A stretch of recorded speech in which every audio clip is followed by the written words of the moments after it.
A son was obsessed with protecting his mother from his father, but years later he realizes the real danger may have been much closer.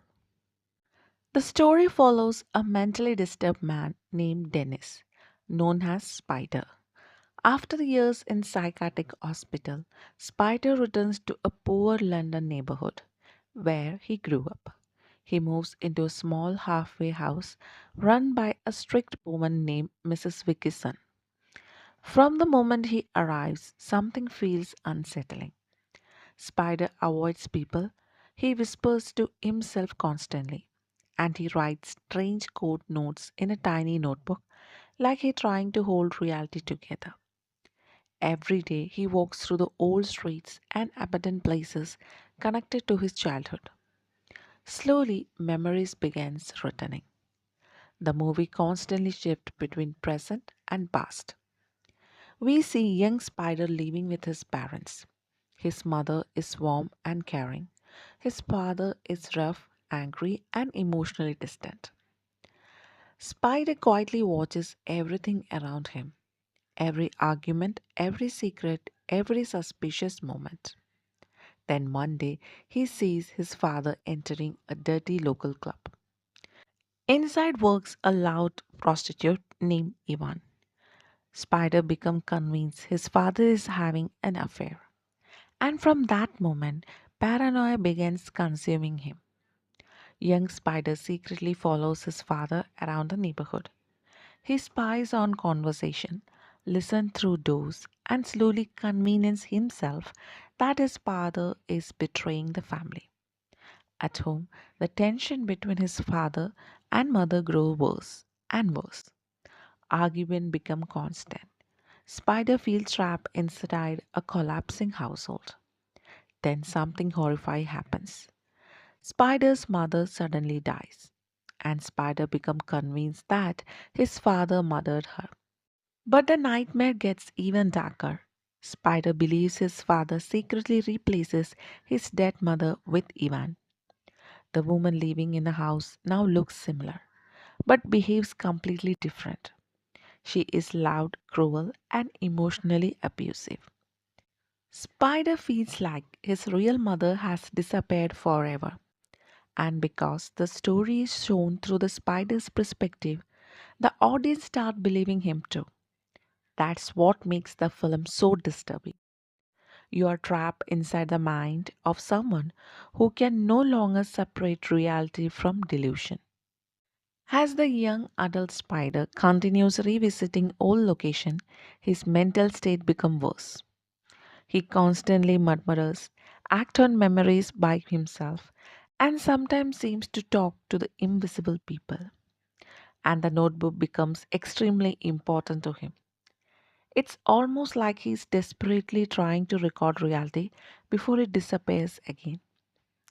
Then the movie reveals something strange. The same actress plays both Spider's mother and Ivan. At first, it feels like symbolic, but slowly the audience realizes something terrifying. Maybe Spider's memory are unreliable. Maybe his mind and fix different people together. And suddenly everything we believe start feeling uncertain. The spider remembers his father becoming violent. He remembers seeing a body buried near the gaswork area. And he remembers a murder. But the closer he gets to the truth, the more his memory begins contradicting each other. Eventually, the spider unconsciously begins remembering what really happened. The truth is devastating. His father may never have murdered anyone. Instead, Spider himself accidentally caused his mother's death as a child. During an emotional breakdown, young Spider tampered with a gas pipe inside the house, and the leaking gas killed his mother. Spider's mind couldn't survive the guilt. So, over the years, he fractured brain created an entirely different story. His father became the killer. Ivan became the evil replacement mother. And the spider turned himself into an innocent witness instead of the cause. Suddenly, every early scene changes meaning. The murder may have never happened. The burial may have been imagined, and many of Spider's memory were distorted by the trauma. And the audience realizes they have been trapped inside a delusion the entire time. As the spider gets closer to accepting the truth, his sanity completely collapses. He wanders through the street confused and terrified. Reality and hallucination become impossible to separate. And for the brief moment, Spider understands what really happened to his mother. But the guilt is too overwhelming. His mind breaks apart again. And by the final scenes, Spider is emotionally destroyed, trapped inside his own fractured memories forever. Eventually, he is taken away once more, unable to escape the prison inside his own mind. And the ending strongly suggests that Spider accidentally caused his mother's death as a child.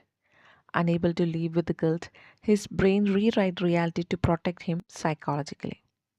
That's why the movie constantly confuses identity, memory, and timelessness. We are not watching reality. We are watching a trauma through the eyes of a broken mind. And that's what makes the film unforgettable. And the real horror was never a murder. It was a lonely child destroying his own sanity, trying to escape unbearable guilt.